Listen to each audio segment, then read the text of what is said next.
Hello friends, welcome back to our YouTube channel Vidya Mahasagar. आप सभी का स्वागत है हमारे यूट्यूब चैनल पर।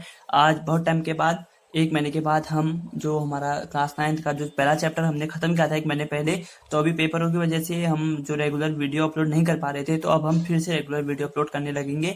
और जो आपका ऐसा 9th का जो सिलेबस है वो हम जल्दी से जल्दी कंप्लीट कराने की कोशिश करेंगे। ठीक है, तो आज हम शुरू करेंगे चैप्टर 2 जिसका नाम है पॉलिनोमियल्स। ठीक है, क्लास 9th का चैप्टर 2 है पॉलिनोमियल्स। इससे पहले हमने जो पढ़ा है वो है नंबर सिस्टम, जिसमें हमने नंबर से पहला चैप्टर पूरा अच्छे से पढ़ा हुआ है। तो आप एक बार उस वीडियो को, प्लेलिस्ट को जाके देख सकते हैं। उसमें सारी अच्छे से समझाया है मैंने कि कौन से नंबर क्या होते हैं, इवन, ऑड, रेशनल, इरेशनल, सारे नंबर्स के बारे में बताया है। तो आप उस वीडियो को जाकर जरूर देखें, उससे भी आपको बहुत सारी इन्फॉर्मेशन मिलेगी। ठीक है, और अपने दोस्तों के साथ भी शेयर करें ताकि उन्हें भी ज्यादा इन्फॉर्मेशन मिले। तो बढ़ते हैं पॉलिनोमियल्स की तरफ। पॉलिनोमियल्स क्या होते हैं? पॉलिनोमियल्स में पॉली का जो मतलब होता है वो होता है मैनी, और जो नोमियल्स होते हैं उसका मतलब होता है टर्म, यानी कि मैनी टर्म। यानी कि कोई भी क्वेश्चन जिसमें बहुत सारी टर्म्स होंगी, 1 2 3 4 ज्यादा टर्म्स होंगी, उसे हम कहेंगे पॉलिनोमियल्स। ठीक है, तो सबसे पहले पॉलिनोमियल्स की डेफिनेशन है, a polynomial can have more than one term. यानी कि ऐसे नंबर, ऐसी इक्वेशन जिसमें एक टर्म से ज्यादा हो, उसे हम कहेंगे पॉलिनोमियल। जैसे एक एग्जाम्पल लिखा है मैंने, x² + 5x + 2। यहाँ पर जो हमारा नंबर है x² + 5x + 2 एक हमारा पॉलिनोमियल है। साथ ही साथ अगर मैं सिर्फ इसको 5x + 2 लिखूंगा तब भी एक पॉलिनोमियल होगा, और मैं इसे सिर्फ 5x भी लिखूं या फिर सिर्फ इसे 2 भी लिखूं तब भी ये एक पॉलिनोमियल होंगे, क्योंकि इनमें सिर्फ एक टर्म है, ये एक टर्म वाला पॉलिनोमियल हो जाएगा। इसमें 2 टर्म है तो ये 2 टर्म्स वाला पॉलिनोमियल हो जाएगा, और इसमें 3 टर्म्स हैं तो इसे हम 3 टर्म वाला पॉलिनोमियल कहेंगे। ठीक है दोस्तों, तो अब मैं उम्मीद करता हूँ कि आपको पॉलिनोमियल्स की जो सिंपल डेफिनेशन है वो आपको समझ में आ गई होगी। ठीक, अब देखिए हम यहाँ पर क्या कहेंगे, जो x², 5x और 2 है उसे हम कहेंगे टर्म्स। यानी कि जो एक इक्वेशन में जो सारी अलग अलग टर्म्स होती हैं, अलग अलग नंबर्स होते हैं, डिजिट्स होते हैं, उन्हें हम कहते हैं टर्म्स। यानी कि एक टर्म, 2 टर्म, 3 टर्म। अब अभी हम पॉलिनोमियल्स को टर्म्स के नाम की एक इक्वेशन में कितनी टर्म्स होंगी उसके ऊपर पे भी हम वो टाइप्स समझाएंगे आपको कि पॉलिनोमियल्स कितने टाइप के होते हैं। ठीक है, अभी देखो, एक टर्म, 2 टर्म, 3 टर्म, यानी कि हम क्या देंगे, ये जो पॉलिनोमियल है वो 3 टर्म वाली पॉलिनोमियल इक्वेशन है। ठीक है, साथ ही में 5x + 2 है तो हम कह देंगे ये 2 टर्म वाली पॉलिनोमियल है, और 5x और 2 अलग अलग है तो हम कह देंगे 5x और 2 जो दोनों है वो अलग अलग टाइप के पॉलिनोमियल है, जहां पर एक और एक ही टर्म होगी। ठीक है, अब देखो, टर्म्स तो हमने समझ लिया टर्म्स क्या होती हैं। अब कोफिशिएंट की बात आती है। ठीक है, कोफिशिएंट क्या होता है? देखो, x² के साथ जो उसका लगा होगा मल्टीप्लाई में उसे हम कहेंगे कोफिशिएंट। ठीक है, और एक चीज और सीख लेते हैं, कांस्टेंट और वेरिएबल क्या होते हैं। कांस्टेंट यानी कि जो कांस्टेंट होते हैं वो होते हैं 1 2 3, यानी कि जितने भी मैथमेटिकल नंबर्स हैं उन्हें हम कहते हैं कांस्टेंट। कांस्टेंट क्यों कहते हैं? क्योंकि कांस्टेंट वो नंबर्स होते हैं जिनकी वैल्यू कभी चेंज नहीं होती। अब क्या आपकी 1 की वैल्यू कभी चेंज हो सकती है? नहीं हो सकती। 2 की वैल्यू भी चेंज नहीं हो सकती, जो उसकी वैल्यू है वो वही रहेगी। यानी कि 2 है तो 2 ही रहेगी, 3 है तो 3 ही रहेगी। ठीक है, और अगर हम कहेंगे वेरिएबल, तो वेरिएबल क्या हो जाएगा, जैसे x, y, 2x, 3y, इस टाइप से। ठीक है, अब सिंपल सी बात है, जितने भी अल्फाबेटिकल नंबर्स हैं वो हमारे सारे क्या हो जाएंगे, वेरिएबल्स। ठीक है, अब वो तो ठीक है, वेरिएबल हुए। अब साथ ही साथ में जो 2x है, अब आप हो गए यार 2 तो हमने अभी पढ़ा था कि वो एक कांस्टेंट है, तो अब 2x हमारा एक वेरिएबल कैसे हो गया? ठीक है, देखो, जो 2x है, सिंपल सी मैं आपको समझाता हूँ। x यहाँ पर x तो वेरिएबल है क्योंकि x की वैल्यू 0 1 2 3 4 कुछ भी हो सकती है। तो वैसे ही जब हम x को 0 रखेंगे तो 2 × 0 ये पूरी वैल्यू क्या हो जाएगी, 0। जब x को 1 रखेंगे तो ये पूरी वैल्यू 2 हो जानी है। जब x को 2 रखेंगे तो पूरी वैल्यू 4 हो जानी है। तो ऐसी करके जितनी भी वैल्यू हम x की बदलते जाएंगे तो जो पूरी टर्म है, जो पूरा टर्म था हमारा 2x, उसकी वैल्यू भी बदलते जाएगी। यानी कि ऐसे नंबर जिनकी वैल्यू बदलती रहती है उसे हम कहते हैं वेरिएबल, और ऐसे नंबर जिनकी वैल्यू सेम रहती है, बदलती नहीं है, उसे हम कहते हैं कांस्टेंट। ठीक है, ये जो नॉर्मल बात थी आपको समझ में आ गई होंगी। अब बढ़ते हैं कोफिशिएंट जो हम पढ़ रहे थे।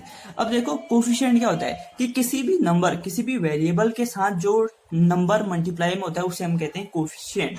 तो यहाँ पर x² के साथ कोई नंबर मल्टीप्लाई में नहीं है तो हम इसको 1x² लिख सकते हैं।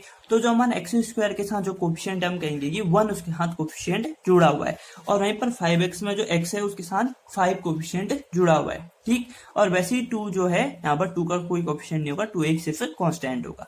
ठीक है, कोफिशिएंट आप समझ गए। अब कोफिशिएंट के बाद आती है हमारी कुछ बेसिक टर्म्स, यानी कि कांस्टेंट पॉलिनोमियल क्या होते हैं, कांस्टेंट पॉलिनोमियल के साथ जीरो पॉलिनोमियल्स क्या होते हैं, और डिग्री ऑफ पॉलिनोमियल क्या होती है, हम इसको पढ़ते हैं। ठीक है, थोड़ा सा इसको फोकस कर लेते हैं जरा कैमरे को। जी बिल्कुल, ये हो गया, बढ़िया।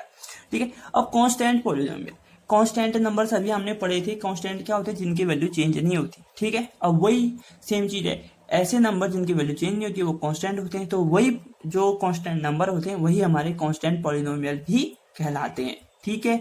सिंपल सी बात। अब जीरो पॉलिनोमियल, ऐसा जो जीरो होता है वो जीरो पॉलिनोमियल होगा, सिंपल से, ठीक है।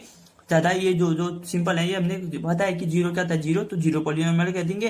कांस्टेंट नंबर जो होते हैं हमने कांस्टेंट पॉलिनोमियल कह देंगे, जिनकी टर्म एक होती है, जिन इक्वेशन में टर्म एक होती है वो कांस्टेंट पॉलिनोमियल और जीरो पॉलिनोमियल हो जाएंगे, ठीक है। अब अगला देखो, डिग्री ऑफ पॉलिनोमियल है, ठीक है, डिग्री ऑफ पॉलिनोमियल।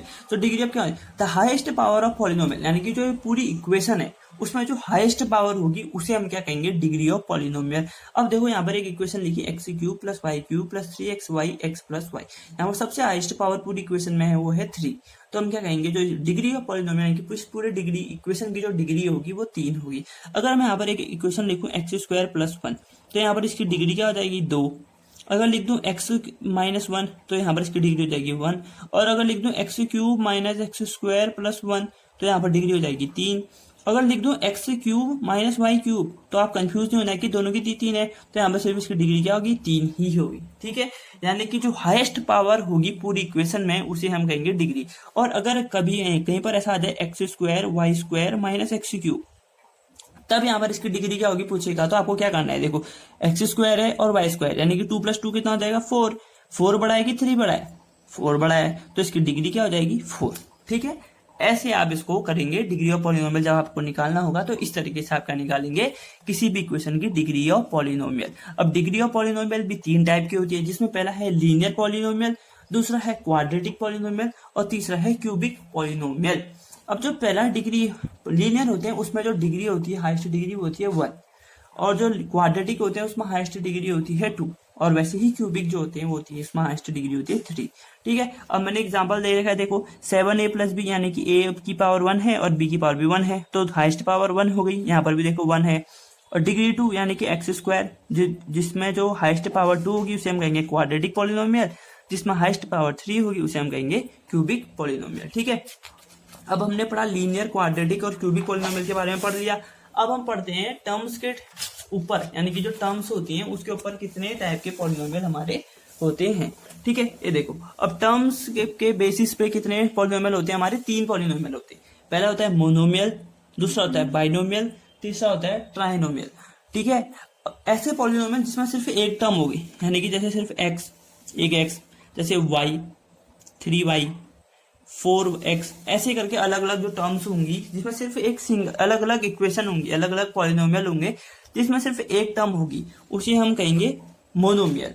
और वहीं पर बाइनोमियल जिसमें 2 टर्म्स होंगे, जैसे x + 2 एक 2 term, x + 3 2 term, y + z 2 term, z + x नहीं z + y हो गया, ये देखो सब में 2 टर्म है।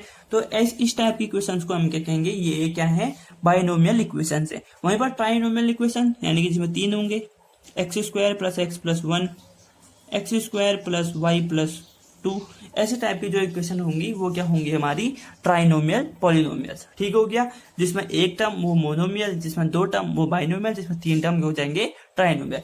अब जो सेकंड चैप्टर है उसमें रिमाइंडर थ्योरम भी पढ़ेंगे हम आगे को, और फैक्टर थ्योरम भी पढ़ेंगे, ठीक है। तो रिमाइंडर और फैक्टर थ्योरम हम तभी पढ़ेंगे जब हम वहां पर पहुंचेंगे, ठीक हो गया। तो क्योंकि हम जब क्वेश्चन करेंगे तभी हमको ज्यादा अच्छे से समझ में आएगी कि रिमाइंडर थ्योरम क्या होती है और फैक्टर थ्योरम क्या होती है।